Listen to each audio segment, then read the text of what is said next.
Welcome to our Creasenoon lecture for today.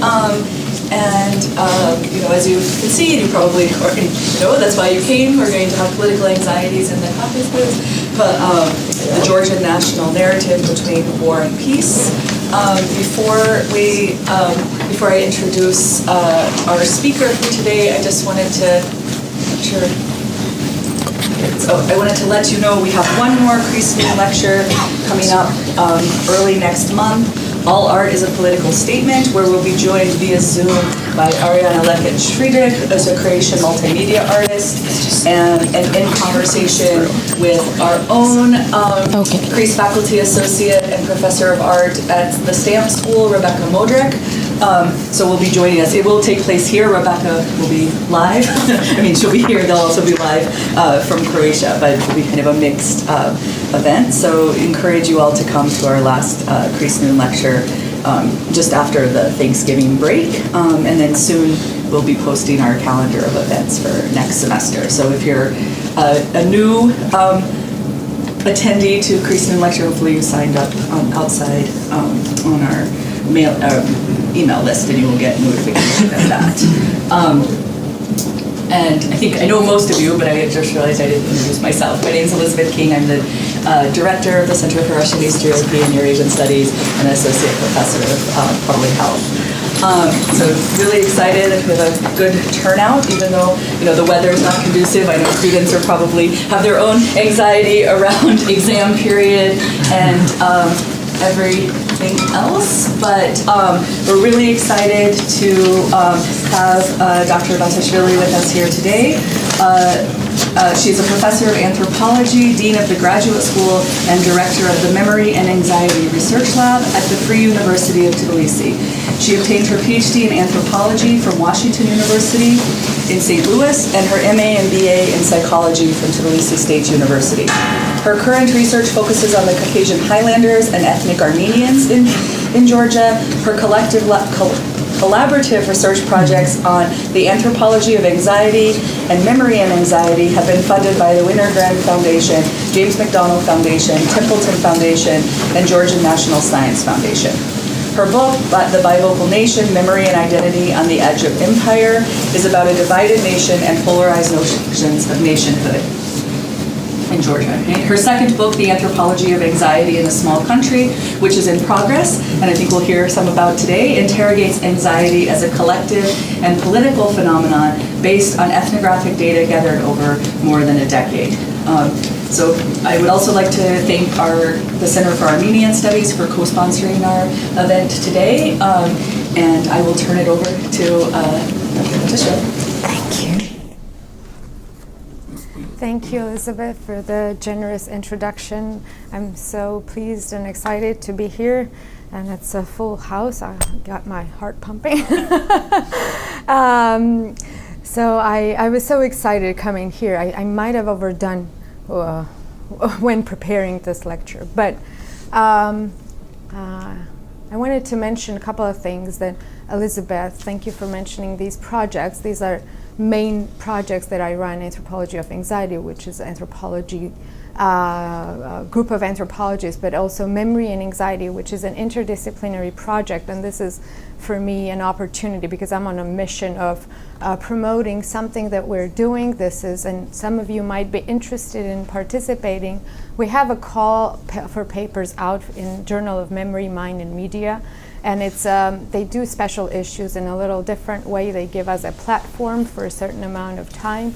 And we have an opportunity to publish not only academic papers, but multimedia projects and commentaries and essays. And we're interested in all kinds of perspectives on this because instead of putting our fixed ideas on memory and anxiety or anxiety and anxiety's relationship to memory, we wanted to open up a conversation. And it involves psychologists, sociologists, anthropologists, but also humanities people, historians, political scientists as well, but we collaborate with School of Architecture and Design as well in some of these projects. So if you are interested in any way, memory and anxiety can be approached from very different angles, get in touch with me. And something else also that I do is build a network for my lab because big part of this work has to do with supervising and teaching students. So we like to do research projects that would involve students on all levels, undergraduate and graduate levels,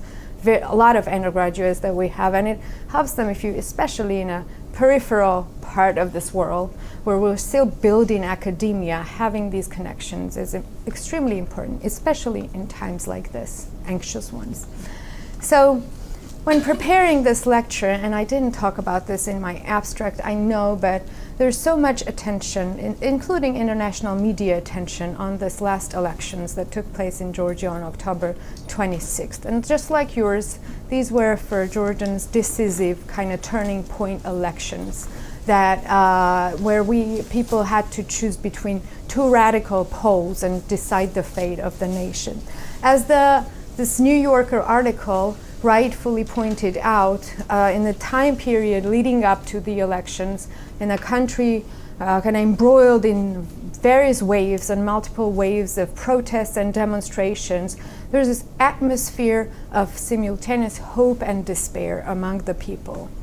And people were at the same time hopeful for a breakthrough. That was hope that builds on this big faith in people's power to resist the regimes, but also a despair and frustration because of multiple waves of protests and resistance that didn't really amount to anything. Now, these protests leading up to the election reached its peak in response to what was then later dubbed as Russian law. This is a foreign agents law, or as government likes to refer to it, transparency law, which is very similar to Russian law, actual Russian law, which was enforced in Russia to basically eliminate all opposition. And it specifically, in government's discourse too, it targets Western-funded NGOs. So it doesn't matter if you're an NGO or any kind of other academic institution, including if you're funded by the Western agencies, they have the right to investigate you. That put that caused a big response because it put in danger most of the academia as well, especially as anthropologists, sociologists, people who work with people, and that's how we obtain data. All our data was under risk now because that law gives the government the right to ask, and we would have no way of protecting the anonymity of our respondents. So that sparked a whole set of other movements as well, which included academia as well, one which I was a part of, Georgian Education is in Danger. That was a movement of lecturers and professors and academic personnel, and joined by the students as well. What these massive protests, as it reached the peak of 100,000 people coming out in the street, what it sparked is, on the one hand, something like Durkheimian collective effervescence, which was in a way about the faith in this new generation, because a lot of these movements were led by Gen Zs. So we now have various nicknames, warm and affectionate nicknames for Gen Zs, and the faith in the new generation that they care about the country and they're ready to fight for it, and also civil society, various civil society movements. But the Georgian Dream justified the law and all their consequent actions in the language of conspiracy theory. So they talked about how they are not actually anti-European in any way, how this bill doesn't really have to do anything with the Russian law, but they referenced American agents bill and European laws and said, you have to European, representatives, you have same kinds of laws, what do you want from us? But also they justified it, especially targeting the Western kind of intervention and NGOs, by referencing what they call as the global war party. This is just, nobody knows who they are. These are people behind the curtains all over the world that for some reason are intervening in internal politics and want to drag Georgia in war with Ukraine. So that gave them a way to talk about to construct this peace message box, preserving peace message box. And they talked about in these banners, and then at some point they put up right before the elections all over the country these banners that really outraged even some of their supporters that involved, and you can see here on this one, but they were different kinds. On the one side there's choose peace, and they would display "Lead Up Georgian City," or a football field, or a church, newly renovated something, and on the other, an image of devastated Ukraine. And this was really, really abhorring. And on the other hand, their message box was, only with peace and dignity we strive toward Europe. And this dignity is a kind of code word for we don't want any other intervention. So we don't really want Europe telling us how we should proceed about building our country and intervening to make us more democratic. Now, what this pitted against realities created right up before the election is the kind of anxious anticipation that was stuck on the one hand between the sense of nihilism and frustration, but also exhaustion, because so many generations of Georgians had to fight in this waves of different protests. Now the Gen Zs and the millennials and all of them have spent their youth and most of their life standing out in the streets protesting one thing or another. But also feeling kind of this idealism and optimism, and also vigilance and courage to go on to fight. And these were kind of simultaneous sentiments out there in the atmosphere for one single individual, and you would be like oscillating between one another. Another thing that people oscillated between was this sense of unity that especially these 100,000s of people coming out in the streets sparked. We felt, people felt that we are now this literally Durkheimian effervescence, united by the solidarity, by the patriotic sentiment and so forth, but also a suspicion, a doubt that the government's propaganda really worked. And people were not vigilant and courageous in their solidarity, but were fragmented by the fear of war. And the fear of war is real in Georgia. There's memory, very recent, and not only of Russian-Georgian war, but of the civil war and internal friction and so forth. So the election really offered two poles in a way. On the one hand, you had the ruling party, which has been in power since 2012. They had this pro-peace message. They're anti-Ukrainian, covertly pro-Russian, because no, we're pro-European. We just don't want them intervening in multiple ways. It's mostly conservative, so following the Russian law, we also have the sanctity of the family law, something that also includes anti-LGBTQ propaganda and so forth that would also inhibit the academic process if people comply with it. And on the other hand, we have very explicitly pro-European, progressive, which sometimes gave hand to the ruling party to refer to all these protesters as, with derogatory terms in reference to sexual orientation and so forth and so forth. Pro-Ukraine, and their aim, so the government was making promises to obtaining the constitutional majority. And they said, we want to have constitutional majority so that we outlaw opposition parties, the global war parties, allies. The four alliances pledged to form a coalitional government, and that was the goal. Now, on the night of the election, it seemed that, and as this New York Times article that came a few days after that, shortly after that, the pro-European dream kind of lay defeated. But at 8 o'clock, that's when the exit poll results are announced. The opposition cheered and celebrated because two reliable exit polls showed that the ruling party was in a sense defeated. There's supposed to be a circle going around at the end of it. I'll tell you why we have this other data here. And then the official results came out, and there was like 13 something difference between the exit poll results and the official results. And according to those official results, the ruling party won by majority, not constitutional majority, but by majority.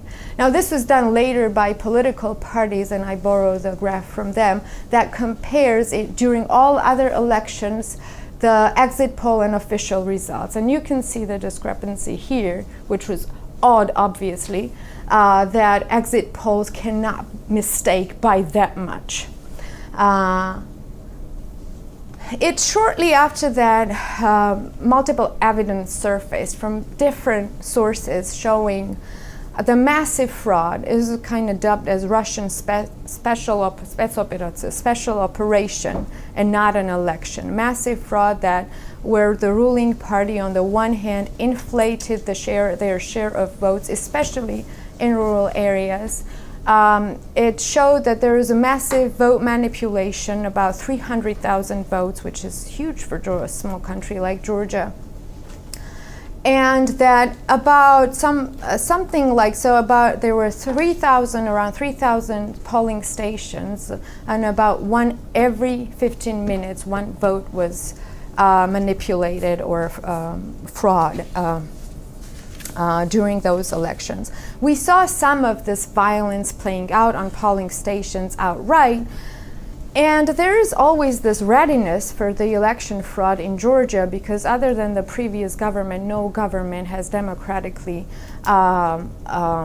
resigned from power, and it was only the previous government lost the elections and left. But so that precedent kind of created the hope that we can do the same with this government, but at the same time, most people knew that they'll try to fraud the election. But there was this moment right after the official results showed up of hesitation. And at that moment, people were stuck between two narratives, two versions of reality of what really happened. And there was this oscillation kind of rocking between these two versions. On the one hand, there's a narrative that said there's a massive fraud. This is us again being a kind of external intervention, Russian special operation conducted on Georgia instead of elections. On the other hand, there is this narrative that yes, maybe really half of our country really voted for the government that's been in power for 12 years now, and that's dragging us toward Russia, and that's really embroiling country in the criminal world. So on the one hand, those both realities had to do with who we are and what happened to us, both narratives. And that's, in my work, that is how I define anxiety, as the state of oscillation between two versions of what is happening or what can happen. So in the more common paradigm for anxiety is that it's a fear without an object, and more akin to uncertainty. And this definition, in a way, builds on an ethnographic data and my work and our collective work, but it also comes from from an understanding that builds on the philosophical foundations of anxiety.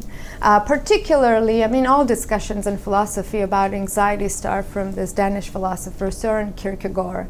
And Kierkegaard defines anxiety not as just the fear about external threat that's going to come down at you for unknown reasons, but it's your own relation to your own identity. It's about the decision that you have to make that will eventually define who you are as a moral subject. So he ties it to guilt and the freedom of choice.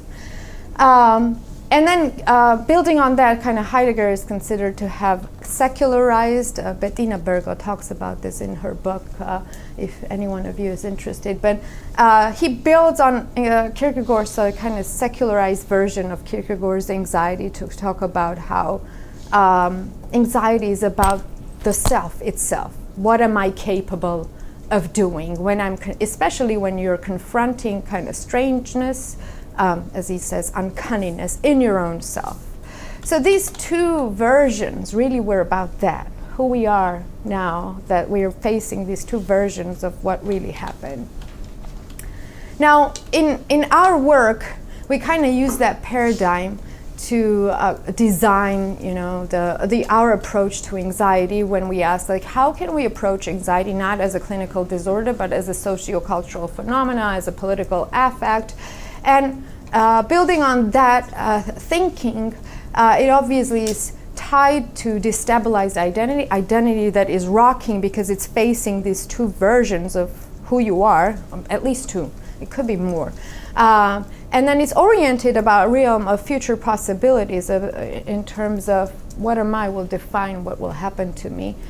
And we talk about how national narratives and collective memory serve as, in different cultures, something that give meaning to and form to our anxieties, collective anxieties, but also can serve as triggers and create something like anxious anticipation. Now, using that approach, we then designed an experimental study. And this was a nationwide survey that was conducted in 3 countries. In Turkey, prior to these last elections that they had, which was also for Turkey kind of turning point election.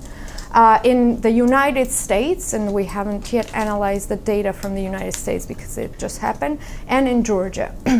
In all 3 countries, in a way, in very different ways, but these were kind of turning point elections. You have kind of 2 poles, 2 radical poles and conservative, progressive poles in a way. It's an experimental study. I don't want to go into a lot of details of how it works, but the idea is that you have one group of people this was done pre-election. So we tell them, imagine it's an election night and you learn that opposition or the ruling party won. And that's one condition. And then another condition is, and then we ask them to assess their anxiety. If they're thinking, in case of this scenario actualizes, what are the threats or problems or anxieties that you're experiencing? What is most anxiety inducing? And then we had another condition where we asked them, that anxiety that you have, what do you think it is related to in terms of which historical event comes to mind that you think is related to that anxiety? So one group had to answer that, while the other, this is kind of almost, we have psychologists in the group, so they wanted to have some kind of control condition. I said it's not going to work, but they didn't believe me, but I'll tell you why it didn't work. And then we asked the other group, say, just remember something from your life, from your childhood that's related to you, to see, what memory does in relation to anxiety. Because after that, then we again ask them to appraise the threat, assess their anxiety, and because we were interested in, we think about anxiety as related to agency, sense of agency. We ask questions about agency and their anxiety, but also nostalgia, and then some emotional repertoires that were related to this. Now, in Georgia, we don't have yet comparative analysis, but there were some unique aspects in the Georgian data. First of all, it was done in person, only in Georgia. These were the main threats that would come up most frequently in the quantitative data. We also had a qualitative part where in Georgian case, what came up most frequently was a fear of internal destabilization. That's or chaos. Those are the words that people use. Sometimes that meant that we're going to be divided in 2 and going to be fighting each other. So overwhelming majority said that they're anxious, that Georgia's future is in danger. Even the ones who said, oh, we're sure Georgia's going to emerge victorious anyway. These threats that they named, they felt were really real. They very possible that they would happen. What was important, as I promised my psychology colleagues, there is a very blurry boundary between personal and national memories. And as one respondent said, okay, so this was someone from the personal condition. She was asked to recall something from her personal life that was not related to national events. And she said, all important political events have been reflected on my life. So she couldn't draw the boundary. So even the people, most of the people who said, we can't name a specific threat, which was odd for Georgia, obviously, but there were people who said, I don't know, I can't think of any specific threat actualizing in the beginning of the survey. When asked to recall something from the either personal life or the history of the nation, they recalled events related to wars, protests, civil instability, Russian occupation in both personal and collective memory condition. So we saw what we saw. Why was this interesting to us as anthropologists is that sometimes you see anxiety not manifesting itself by saying, oh, I feel anxious, but rather revealing itself through something else entirely, especially when you trigger a memory. So most of the events that people recalled were bad. These were negative events. So this is the valence, so something that shows the valence. And the emotional repertoire, when we asked them to, what do you think you feel most intensely if this scenario actualizes? So if opposition wins or the ruling party wins. This emotional repertoire was also split between hope and nihilism and fear and anger and joy at the same time. Now, what this data didn't really show is how these anxieties played out on the ground in the local intimacies of local relations, mutuality and reciprocity of neighborhoods or small communities, and what these anxieties did, what were the ways in which they enabled or disabled choices that people had to make during the elections. And I want to just give you a brief, brief example from where I do my ethnographic fieldwork. I study highland region of Georgia called Upper Svaneti, which is historically known as some kind of almost anarchistic community, and it's still called part of it as Free Svaneti, as not being part of the feudal system. So that's where it is, and what I study is the practices of guarding medieval churches. So most of the villages in Upper Svaneti will have one or several. Sometimes the tiny church is located mostly in the middle of the hamlet, or sometimes up in the hills. And I study the ways in which people guard these churches. Literally meaning that the churches are locked. They're very resistant to letting strangers in. You need a mediator and local trustworthy person who will say that if you're not Svan already, which I'm not, and it took a lot of effort for me to get into these churches. The reason they do this is because many of them keep this medieval treasure is something that locals refer to it. It's in a way a national treasure, but it's also a contested heritage site because locals contest the national state's right onto it. That's why it's kept on lock as well. And these are precious relics like churches, the icons and crosses and manuscripts, like 10th century manuscript is held in one of the villages that I study. But the practices of guarding involve not only there's a designated guardian who locks up the church, but also there's a whole set of practices, including ceremonial practices, ritual practices, but also the way village self-organizes, the way they divide responsibilities and duties, allocate funds, accumulate money, and so forth to safeguard the treasure, and to keep the narrative that we are entitled to being the guardians because we've saved them and you lost most of it. You mean the state. And so I want to tell you, in that context where these intimate ties of mutuality and mutual respect and bonds of kinship and familiarity are so important, what happened, how these anxieties played into them. And it also shows why there was such a huge disparity in the election data that we saw, that government was able to manipulate votes in rural areas in a much more extensive way than they were able to do this in urban places. So This slide acts up a little, I know this, so excuse me if it doesn't show up really well. But this is a vignette kind of that I have local collaborators that I call co-ethnographers, and I keep kind of doing field work even when I'm not there. So she told me this story. The church guardian, who's an informal authority, right? And the ruling party has been really effective in relying on these kind of informal authorities for sustaining their power. State had nothing to do with why he's the guardian of the church, but then he kind of is validated his power by the politicians as well. So he came out to the villagers and said, they fixed the asphalts for on the icon, and they have to get 100% of the votes. What he means is that they laid a concrete road. Let's say it's this village. I want to keep the anonymity. They laid the concrete road in the village. Most of the villagers hated it.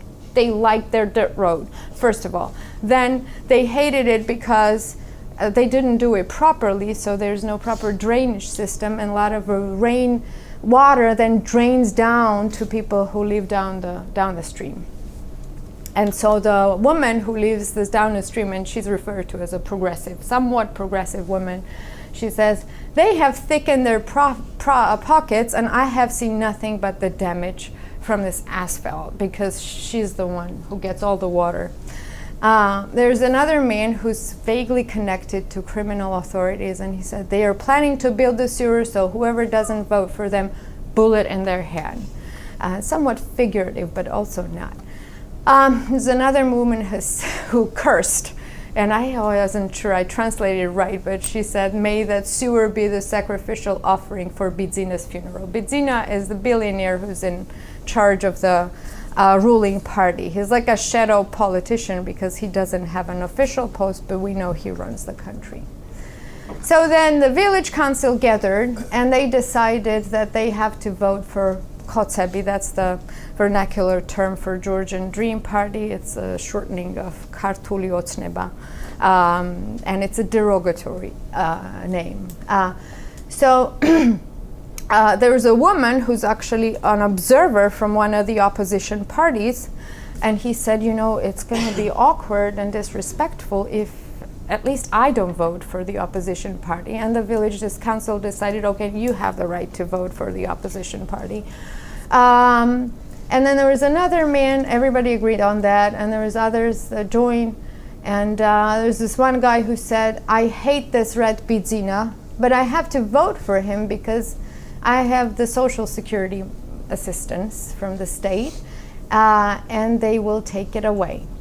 So he knew that would put in danger. And in small villages, it's very hard to keep the vote secret. Everybody knows who might have voted for whom. So he felt threatened that the only income he has was going to be taken away. And in rural areas, majority of the population have the social security money. So the result was this: the Georgian Dream, the ruling party, got 48 votes. It's about 70 voters in this village, and the opposition got only 10. So what we have is that apart from this anxiety that we see on a national scale survey, and the national scale survey, as I said, revealed that there is this biggest fear about internal confrontation, civil confrontation. This is a photo by Malcolm Linton took during the civil Tbilisi war in early 90s, and that's one of the most vivid memories of the internal war that people have. But apart from that, what we see in this vignette, that it's not just the local forms of authority and the social and the threat of social insecurity that worked in favor of the ruling party, but we see this, outright oppression, even in this unagitated conversation, that there is an underlying anxiety about possible instability. And for Svanetti, this is particularly acute because this was a closed off land ran by militant landlords until mid-2000s. It was a dangerous territory to access, militarized very much. I still get those, it's still exoticized in that way. So when I go to fieldwork with my kids, people go, oh, you're crazy. But the fear of that kind of criminal and crime and instability coming back is more acute than probably in many places. But so what these anxieties in a way enabled or disabled their choice in that they chose the stability of the village, the stability that maintains forms of authority and hierarchy that are out there, instead of risking it for this utopian dream of a better state, which seems like a pipe dream in a place especially where a state has been absent most of the time. Now, these anxieties on a national scale survey we see or hear are of course tied to these contexts, but existing contexts, but they're not new. And these are culturally informed anxieties. What gives meaning to them, it was what Timothy Snyder calls deep geographic anxieties, the narratives that are about places and people and are historically rooted in a way in the geographic region.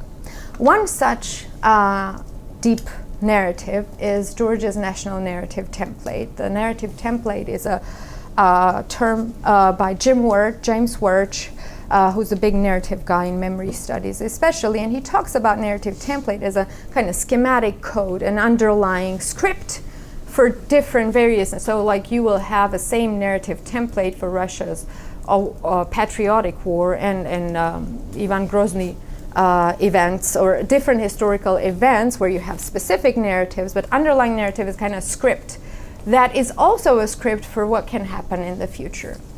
And so in Georgia, and this is something that I dedicate my book to, and the analysis is based on various data, including ethnographic data, but textual analysis as well. These are the main elements. I kind of do the Russian formalist style structuralist analysis of the narrative.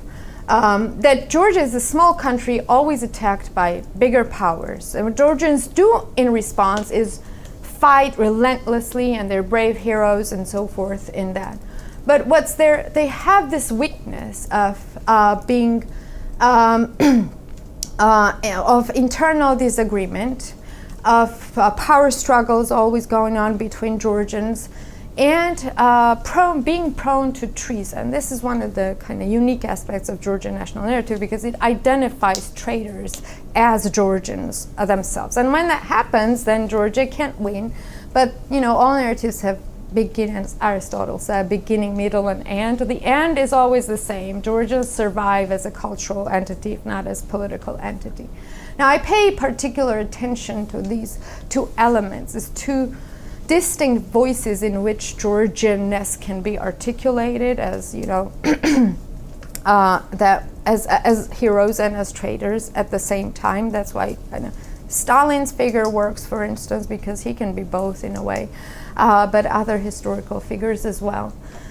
And I talk of these two voices, this is why I talk about bivocal narrative, the narrative that allows for two distinct realities to be, and two distinct identities to be considered. But there are times when it's not just one or the other, it's this oscillation between these two versions that becomes very intense, and that's a state of anxiety. I think Georgians have been in that since forever, but in fact the very vernacular term for anxiety in Georgian, which is shpoti, is directly tied to this narrative. And I discovered this not long ago, that the word shpoti, which is also, individual anxiety, I feel nervous and someone's nervous, appears in historical texts as well, the way we use it. But also it appears as defining collective state. And it primarily means, and it's used not only in 19th century texts, but I found it in like medieval texts, 11th century texts, like Chronicles of Kartli and so forth, where it describes this recurring state of internal friction which takes place in response to the country being attacked by powerful enemies. So there's something that happens to Georgians collectively when they don't know what to do about this big, powerful enemy, and they become anxious and then fight each other, or there's a rebellion or something like that happening. Now, apart from, there's a broader, though, regional level, probably deep narrative that is not so much part of the national rhetoric, national identity schema, but is part of vernacular, ordinary people's understanding of this turbulent world that they are a part of. And this is the region, you know, embroiled in multiple conflicts that last for centuries. And this is a narrative of neighborhoods and neighborly relations, friendly relations, sometimes inter-ethnic relations. I study this especially among Georgian Armenians, whose identities in a way in Georgia are oddly stuck between being privileged citizens of Georgia who've lived there for a long time, but also discriminated. Also, Georgia is pro-Azerbaijani in Karabakh war, so that puts them in a difficult position sometimes. But this notion that what sustains life is intimacy of kin and familiar relations, that's what saved us during times of war in 90s and so forth, and starvation. We survived because we maintained these familiar ties and cared for each other. That's part of not only Georgian Armenians, but a broader narrative on local levels. It's part of Svanetian's probably narrative as well. And I want to conclude this talk with just one other vignette from my Georgian Armenian community that has to do with this other narrative. In 2024, shortly after Azerbaijan regained full control of Karabakh, a few workers from Baku rented an apartment in Avlabari. This is a home of Georgian Armenian community. So they knew it was but also Jews, Azerbaijanis, a lot of different ethnicities live in. It's an oldest part of the city, so obviously. But the workers from Baku, they knew it was multicultural neighborhood. What they didn't know is that it's Armenian dominated. So my informant Ina, whose father's ancestral house can be seen in here. She's a nail professional. We've been friends for a very long time. She, even though she sensed this kind of awkwardness when the workers from Baku realized she was ethnic Armenian, and she was very vulnerable about it, she helped them out whenever she could. So the first time they knocked on her door and asked for a shredder. And of course she gave them one, and then she helped them out on multiple occasions, you know, to dilute the fear that she sensed, or intimidation that she sensed from them. So she gave them a shredder, and when she shut the door, her older daughter, who usually identifies as Georgian because she has a Georgian husband, she went, they took Karabakh away from you and you gave them a shredder. This is half ironic from her daughter. But Ina said, shushed her. She said, we don't talk about this here. And we don't care about ethnicity when it comes to personal relations. And don't forget your godfather is an Azerbaijani. And so, in fact, people of all three nations cherish this narrative of neighborhood, through which they envision forms of kinship and intimacy that persist despite, against, or sometimes alongside this long history of enmities in the region. Without a doubt, Ina does care about ethnicity. It does make her unsettled living in Georgia many, many times in many, many ways. And talking about this intimate, friendly kinship relations is a way for her to evade the anxieties that are regional, these hostilities that are part of the regional politics. But at times she is confronted with the dilemma when she's confronted with these different deep geographic narratives where she has to choose her allegiance or has to choose her identity and her side. And just like that, these elections were a moment of anxiety when people are confronted with different versions of not only who they are, but what is going to happen in the future. Thank you, and I want to thank my team. This is Jim Werch, Radi Radiger, and Maymun Topçu are part of our memory and anxiety, and it's thanks to Maymuna that we designed this study, and this is from my lab team who helped me analyze the data, the first level. Thank you so much.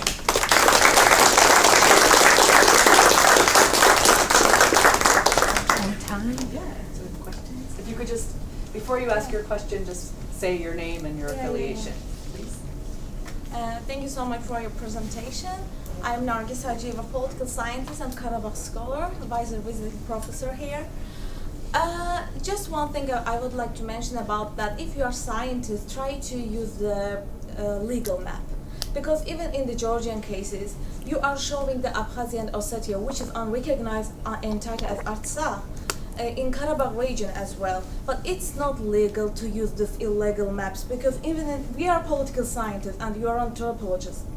I completely respect you. But in terms of dissemination and the academic outreach of the legal things and the legal maps, try to refer to the UN Convention 822, 853, 874, 884. But without referring to this, you cannot use this kind of maps because it's sensitive. Even in Georgia, you are Georgian, but I did not like this because Abkhazia and Ossetia is unrecognized entity, and there is a whole Georgian regions, and there is not legal aspect to show this region as a map.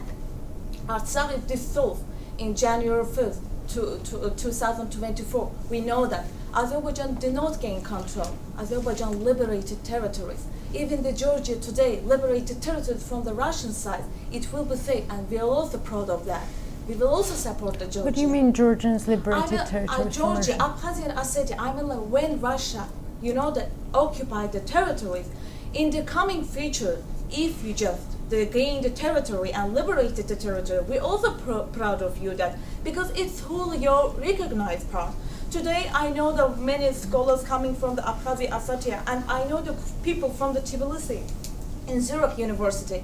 They were very aggressive and sensitive that why you are showing of the Abkhazia as a country, like the international I'm not country. showing, I just showed where the ongoing conflicts Yes, are. but you need to show in the map, in the inside of you can maybe highlight as a red, It's the sensitive issue. It's the unrecognized entity. As a political scientist, and the science cannot show the unrecognized country as a country, because we have to be neutral here. If it's occupied, you have to show that's occupied. I used the map that was used in one of the reports. Usually as an anthropologist, I refer to maps that are used, that circulate in the public, and it doesn't, it's not there to kind of display my political attitude. I'm sorry if it was sensitive in any way, but I just wanted to display the region that is in conflicts, and these are ongoing conflicts and disputed territories. And I apologize if it was, triggering. Yeah, I didn't mean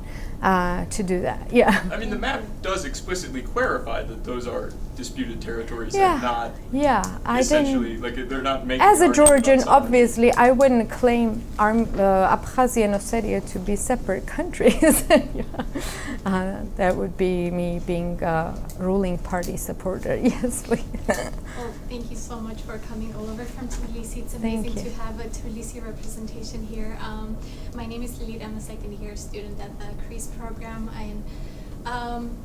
A question kind of off of the national minorities in Georgia, but I was also very curious about the Russian migration to the Caucasus and how they were very actively involved in many of the events that were happening, either anti-Ivanishvili or anti-Russian protests, pro-Ukraine, etc. So there was a lot of movement, happening in Tbilisi where they were involved as well. So I was wondering, I haven't been to the region for about a year. I was wondering if in this current political movements, protests, how are the Russian immigrants that basically migrated, left Russia after the war, the invasion of Ukraine, how is their representation on the one hand in the protests, whether they go or not go?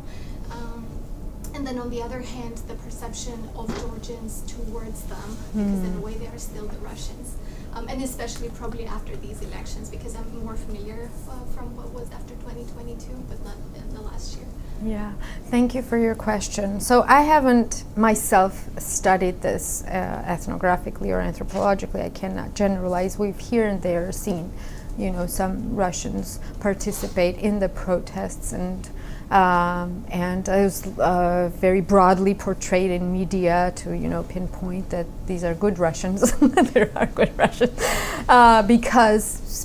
particularly because the relation to Russians is so anxiety-inducing. Because we've had, and Georgians divide this into kind of two waves of immigrations. One that happened right after the war started.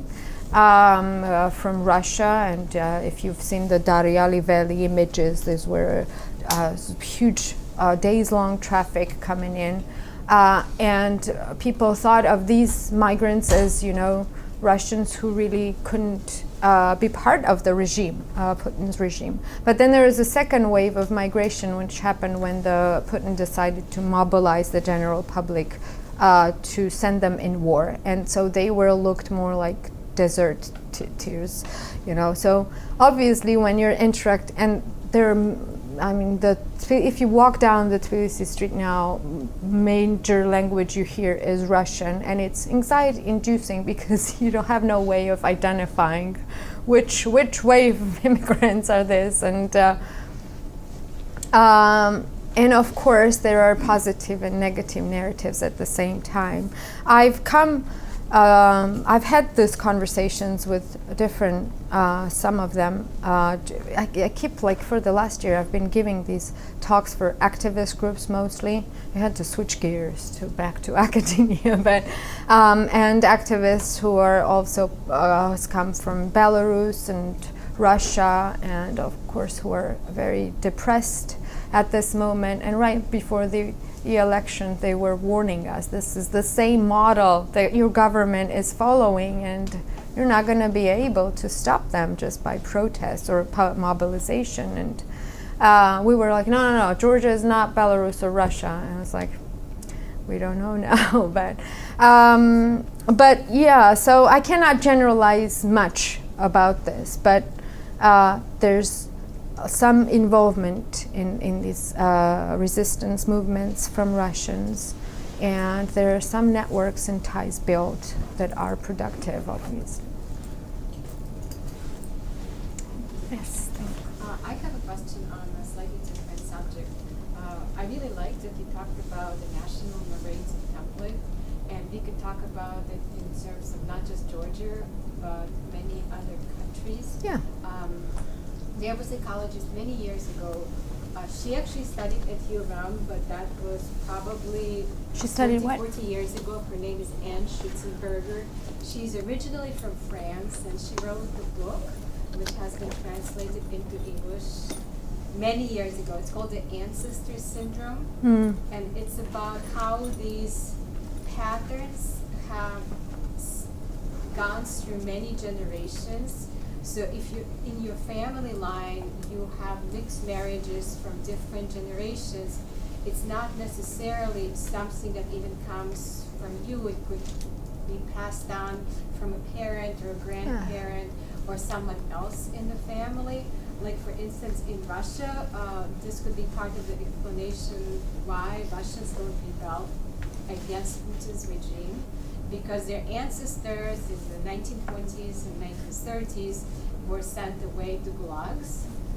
So that memory is still very strong. And in terms of Georgia, how is that traced in terms of ancestral memories and how they impact these relations?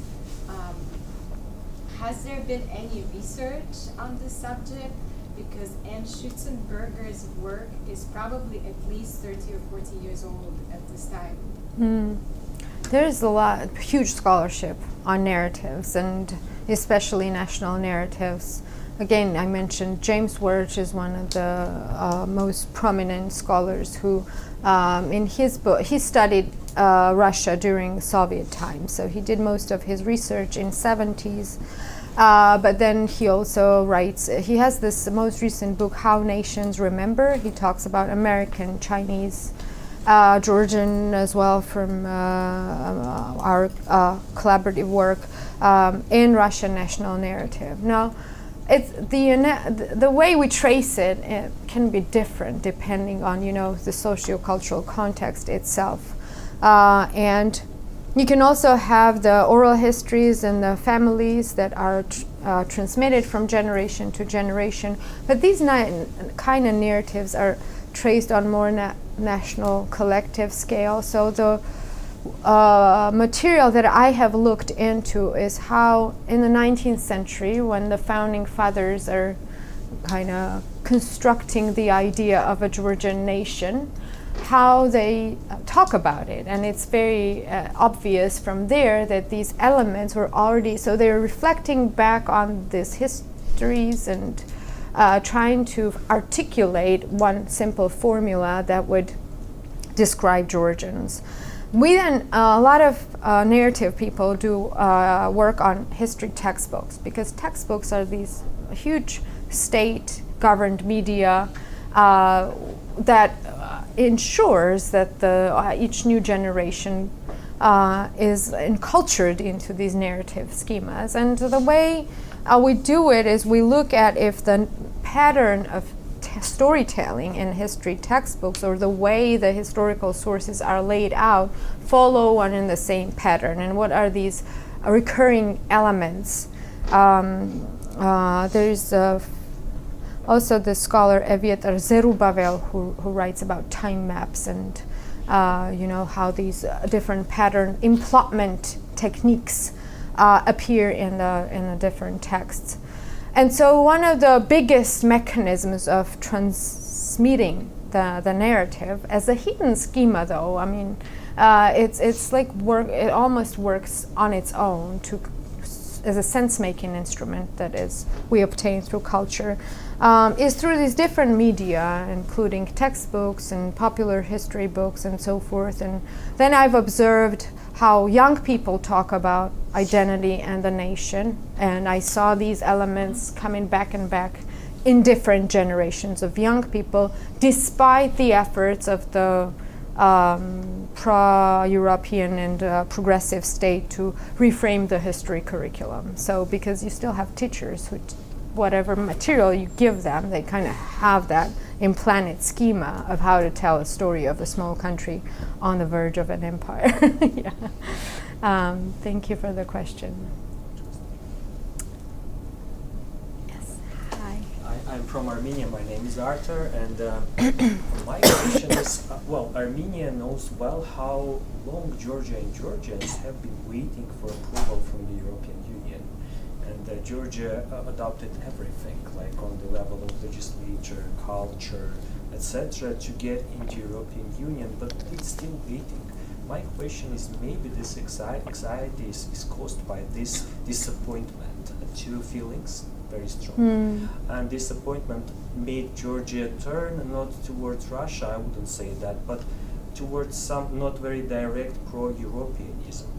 Could we say that as a conclusion of what happened during elections? So, yeah, thank you for that question. In a way, that is true. I mean, we have a public... I've looked at the survey data for over last 15 years, where the surveys that assess political opinion of the nationwide public. And there you have consistently 80% of Georgians being pro-European. But underneath that, that's right, there is this kind of mistrust. And the reference to 2008 war, you didn't help us out then when we needed that kind of narrative that exists in relation to the West. So that mistrust obviously has its way of working into the decisions that people make. That if we make this risky decision now and choose pro-European opposition, and then Russia attacks us, and that's the fear, that's the scenario, you won't be there to help us out. And because of this narrative template also, it's very isolationist in a way. It looks all big powers as, similarly cunning and not reliable in a way. Thank you for that question, yeah. No one will outright say they're anti-European, but those are the undercurrents of as a sentiment. And I feel like political choices are very affective. It's not in the end, we don't make a rational choice, we make an affective choice. I don't like that distinction between the two. Affective choice can be very rational, but yeah. Thank you for the great questions.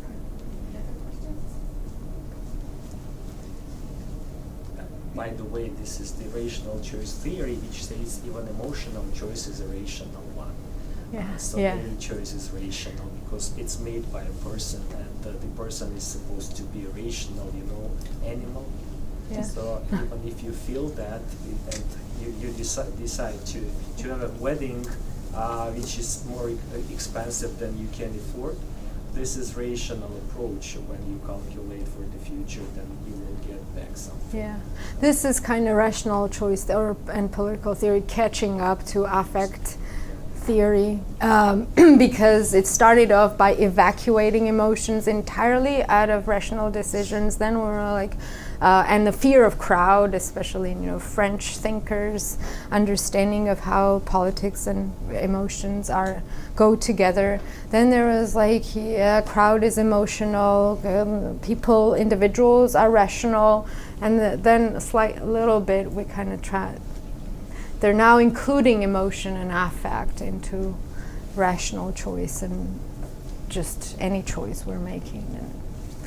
I have a question. Yes. You mentioned at the beginning that you presented the data from Georgia, and the others are being still fresher data, right, from the U.S. Are there any other countries or is it U.S. and Georgia? U.S., Georgia, and Turkey. Turkey, okay. Yeah. And is your kind of your team analytical approach the same for all three? The design. And then why would you pick these? I mean, maybe it's obvious, but maybe not. Yeah. Why would you pick these? So we would essentially like to do this in many other places, obviously. Just right now, the scope of our project allowed to do this in these 3 countries. The design of the survey is identical. We kind of adjusted some aspects, especially relating to memory and nostalgia, for the different countries. And our aim is to do in the near future a comparative analysis. There's a lot of data points. You cannot compare all of them, but you can compare some and see the landscape of anxieties, or what's the relationship of memory and anxiety in different places.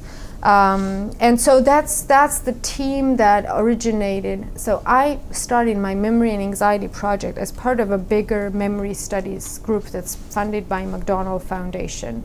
It's all memory studies people from all over the world, like Bill Harris and famous scholars in memory from psychology, neuroscience, and so forth. And then there was a separate group formed that I led on memory and anxiety.